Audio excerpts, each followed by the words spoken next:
welcome back. Well, earlier you saw Eskom give its reaction to the decision by Nersa to change the way that it assesses tariff applications. Eskom has said this decision by Nersa could literally kill the entire electricity industry. Well, what on earth is going on here? Attard Montalto is the director of Intellidex. He's the global lead for capital markets research. He joins us now. Peter, good afternoon to you. You've had a look at this. You've suggested there's actually a little bit of a risk to all of this. What's really going on between Nersa and Eskom this time around? Good afternoon, Stephen. Well, remember, we're undertaking a massive reorganization of the electricity supply industry with the unbundling of Eskom, the move to more private sector generation, those ERA Schedule 2 liberalizations that happened in July with the gazetted change to licensing for private sector investments in electricity.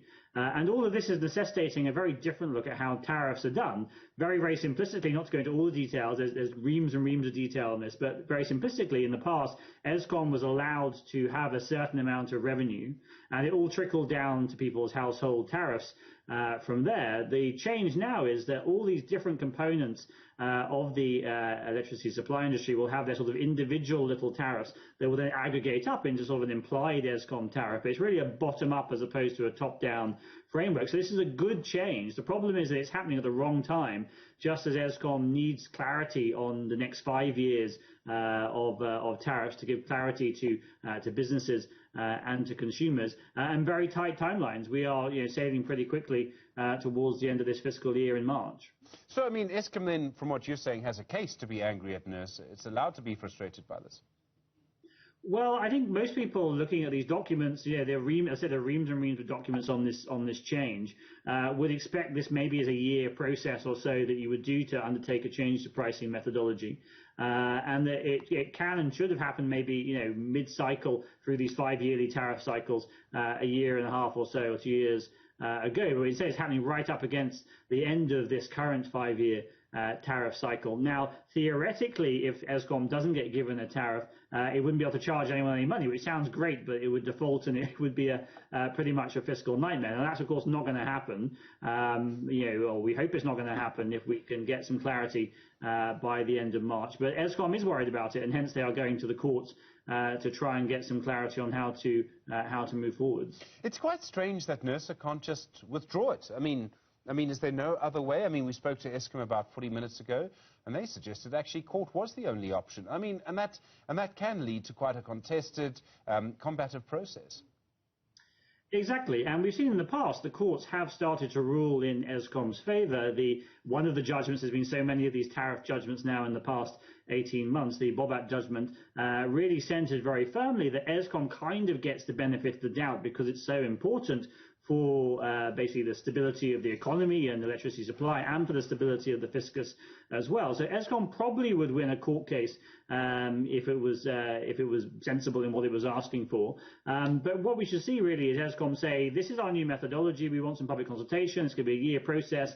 But here's a parallel, consideration of the application that Eskom already made, the so-called NYPD5 application, and we're going to deal with that in a normal way, or maybe just truncated for the first 2 years. Say, well, there must be some form of compromise between the two, but as you say, it looks like the courts are going to be the only means. So then, I mean, why would Nersa do it like this? I mean, if both you and Eskom say this is really a year-long process, not just a few months, I mean, surely Nersa knows that.